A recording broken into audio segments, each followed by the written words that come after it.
Hello again my friends, this is the boy and his dog, and welcome to the channel where I talk, play, rank and review about games on the Evercade, old and new. In today's episode we take a deeper dive into the April game of the month, The Curse of Illmoore Bay. Yeah, I know, Maze is out, but I'm determined this year to get on top of the game of the month reviews, so thankfully I got enough footage together before I updated to Maze offering. Let's get stuck in.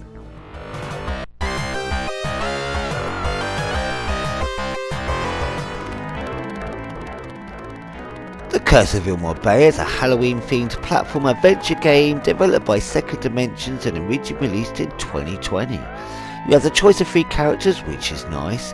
Then you come to a map which gives me complete McDonald's Lamb game vibes. Do you guys remember that? Not the Uzi second one. Didn't like that as much. The first one. It was really shit, but I genuinely really enjoyed it at the time.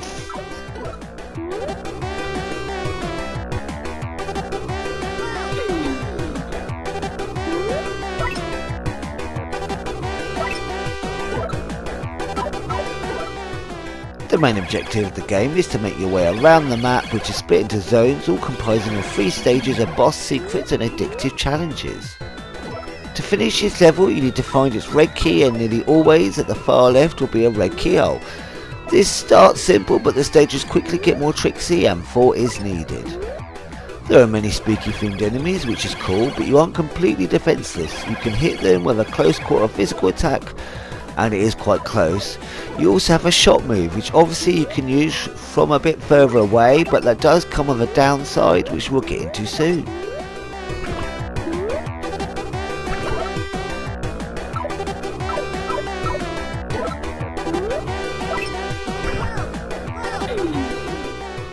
Of course, that would be too simple, so each level also tasks you with bonus challenges.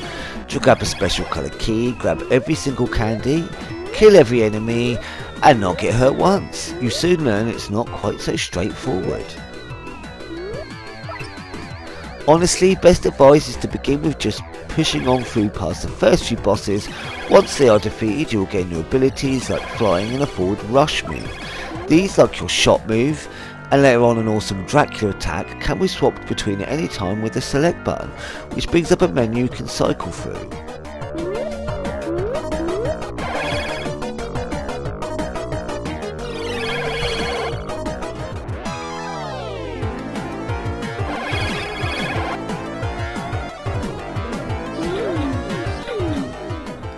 Note, with whichever power you use, including the initial shot it gives you, it drains your power bar, which really comes into play when you have to switch back and forth between a few moves to get through a section or hard to reach secret.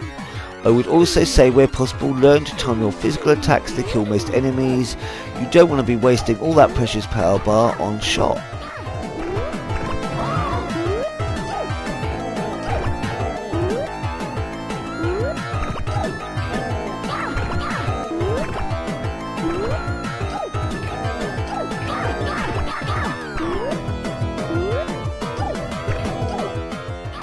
Thankfully you can fill the bar back up by eating candy, but the increments are tiny. Sometimes there are other item pickups that fill it up a little bit higher, but they're few and far between. With these new abilities you can then go back to earlier levels and reach otherwise impossible areas. Sometimes a colour key is for a keyhole in a different stage than the one you found it in, so look everywhere. These colour keyholes can lead you to awesome upgrades for your weapons.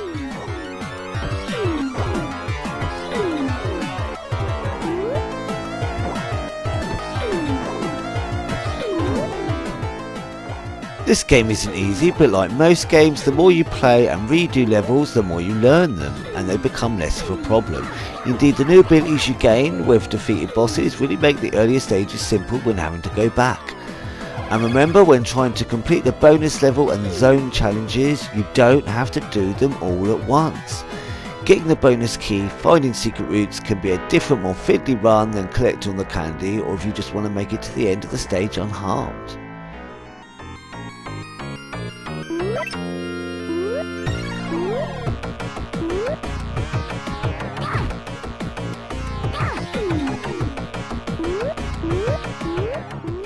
I will say there is a bit of a weird glitch or bug. Sometimes when I get to the map screen the speed doubles up.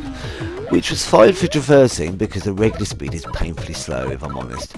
But jump into the level and the speed stays the same for my character and the enemies, making timing a bit trickier when I had the stage run down in my head.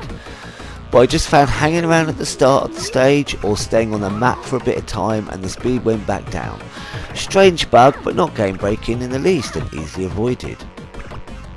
I will say it's only slightly annoying this wasn't October Game of the Month, just the same as Days Before Christmas was a December release. When we next see this game it will probably be February, but that's cool, it resets our progress so I can hold off for an October playthrough the second time.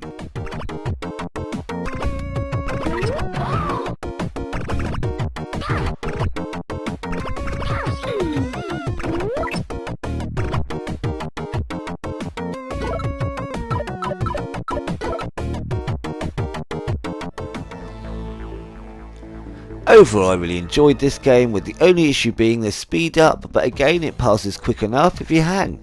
I found the game was tricky but not enough to put me off keep trying, and I love it when you perfect a stage run where originally you struggled. Also the level challenges give it an extra boost in replayability, and I always love a good map to journey back and forth on as I gain things to open up previous areas. So yeah, a great addition to the Indie Heroes Collection fall lineup when we eventually get it.